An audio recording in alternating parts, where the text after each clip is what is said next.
we have already presented two of the components of the business model, the value proposition and the value architecture. And in this video, we will explore the third component, that is the profit equation. This is the financial part of the business model, so we'll do some finance here, but as you will see, it's really basic finance. However, it is important to take this financial part into account when we consider business model innovation. As mentioned before, the profit equation reads the two previous components with financial lenses, so it is just a financial way of looking at the value proposition and the value architecture. Let's start with a value proposition. If a company has a very attractive value proposition, how will this translate into financial terms? Think about it for a minute. It is in the P&L. It is the first line of the profit and loss statement, the revenue. So the value proposition explains the revenue, the sales of the firm. What about the value architecture? Remember, this part of the business model describes the how, that is, the way the company is organized to deliver the value proposition in due time to the customer. How does this translate into financial terms?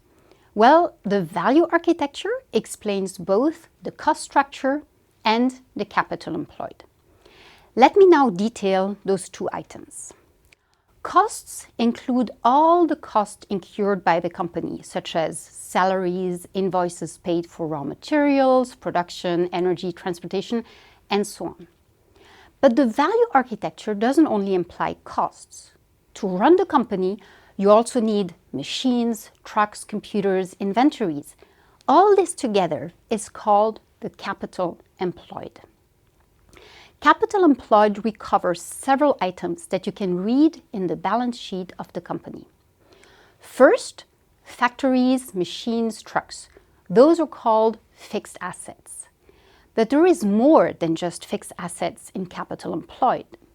In order to run your company, you also need inventories, and your clients might not pay you right away.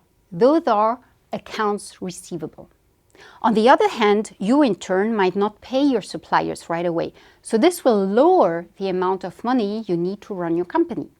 Accounts payable lower the overall amount of money you need to run your company. Inventories, accounts receivable minus accounts payable are called working capital requirements. And fixed assets plus working capital requirement make up for capital employed.